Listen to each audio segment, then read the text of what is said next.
But let's talk more about these stimulus measures here. I want to bring in Todd Buchholz. He was the White House Director of Economic Policy under George H.W. Bush. Todd, it's good to see you. I hope you're well. And I want to ask you about what is needed I hope I'm well now too. as we see Congress sort of haggle over what should be in a stimulus bill. Well, look, there is no doubt that businesses are hurting terribly, large businesses and small businesses. The service sector in particular. It's nice to hear today that Hasbro is selling more toys. Netflix is obviously streaming more programming. But the problem for this economy is the government basically has us on lockdown. That means no one's going to restaurants, no one's going to hotels, no one can board a cruise ship. And so the government needs to be cranking up the printing press, as the Federal Reserve Board has promised to do, buying debt, as the Fed has promised to do. But the government's also got to be giving bridge loans, and not just simply bridge loans, but forgivable bridge loans, because this is not a normal recession or even a normal depression as a result of over speculation. This is a problem where we have a biological disaster and a government that is essentially telling companies, do not do business now. I had a piece in the Wall Street Journal last week suggesting that the government desperately is going to need to help the service sector, restaurants, hotels, the cruise ship industry, because Americans are going to be afraid to get out of their homes. And so I think that should be targeted actually for midsummer. In the piece in the Wall Street Journal, I argued that every American household should get a prepaid debit card from the government with $500 deposited on it that can be used starting July 1st to go to a restaurant, to take a cruise to Alaska, to go on a hotel trip. We need to, Julie, make America not just great again, but fun again. And obviously this virus has taken all the fun out of normal life and out of the economy.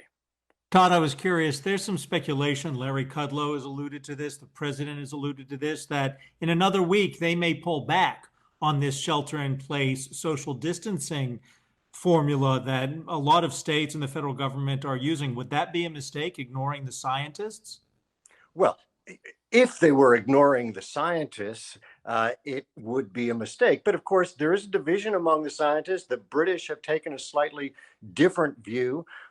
There is an argument that perhaps maybe college students, because largely they would be unaffected as young people, should have stayed on college campuses rather than bringing potential infections back to the general community. So there is a scientific debate here. There's no way that President Trump or my friend Larry Kudlow or anyone in Washington, D.C. knows at this moment what would be the optimal time to tell America that the streets are safe again. That obviously has to be detected day by day, hour by hour. And if we get some encouraging results from Gilead or get encouraging results from the chloroquine zithromax combination, well, that would advance the calendar, and that would be tremendously good news. Todd, Rick Newman here. Some people are saying, with regard to helping companies, just let them declare bankruptcy and then use bankruptcy for what it does, figuring out how to apportion out debts and things like that. Of course, we did that to some degree with General Motors and Chrysler back in 2009. Is that a good idea this time around? No, I think that's a bad idea. You know, there were those in the Great Depression, those stick in the muds, who said the answer to the Great Depression is not for the Federal Reserve Board to print money or to make it easier for people to get loans, but to liquidate. And that's in fact what the Federal Reserve Board allowed to happen in the 1930s.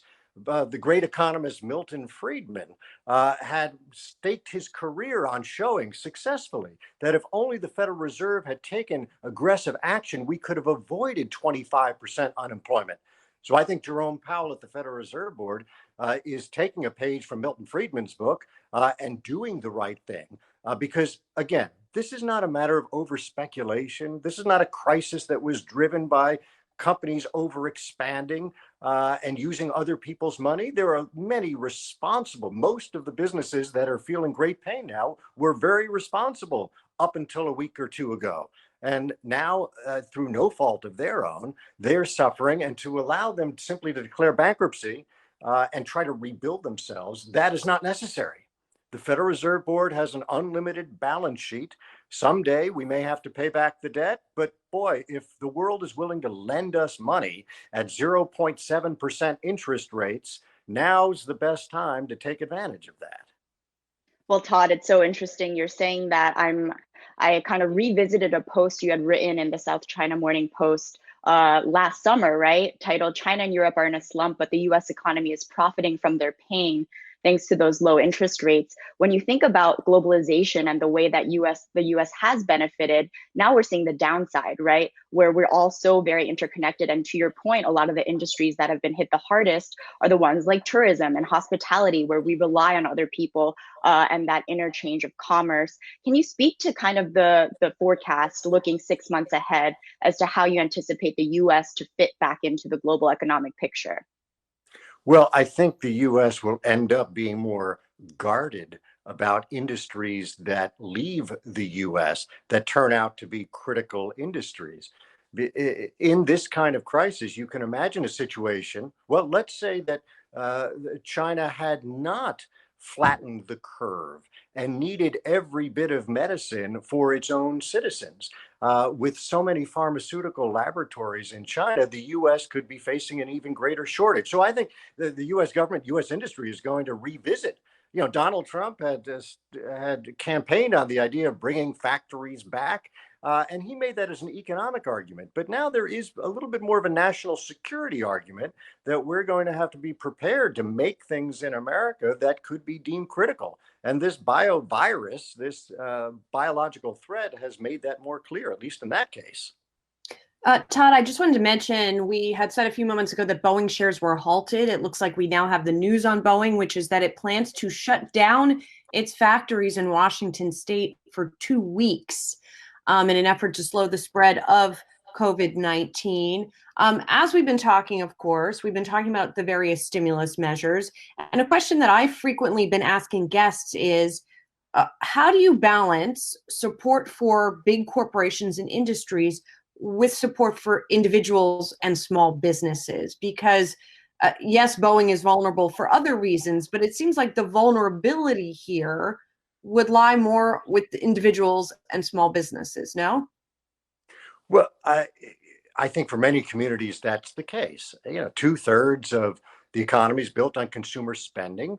Most of us are buying haircuts and and dinners at restaurants rather than buying our own personal 737s to keep in our garage.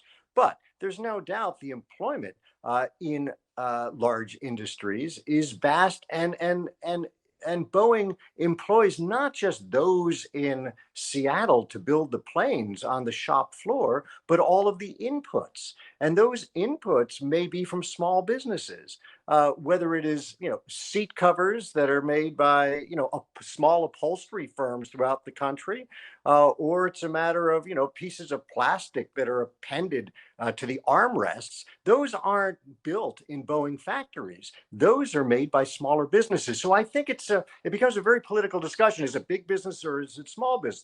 The big businesses directly employ people, but there are many constituent parts. And so I think we've got to be careful about that. But to your question or your point, Julie, yeah, we need to be helping small businesses as well. The restaurant industry has been devastated. It's hard to put them back together again. Boeing and other large businesses tend to have more cash on hand than some guy who's trying to keep his pizza joint going. And so therefore Boeing might be able to endure a 2-week shutdown or a 3-week shutdown. Most small businesses don't have that extra cash on hand and the ability to meet payroll. And the government here has to step in. Todd, good to see you. Stay well. Todd Buchholz is former White House Director of Economic Policy under George. Hey investors, Zach Guzman here. Are you interested in learning more about the markets and getting the latest financial news? Well, then click right here to subscribe to our Yahoo Finance YouTube channel. Get the latest up-to-the-minute market analysis, big interviews in the world of finance, and information on how to manage your money every day wherever you are.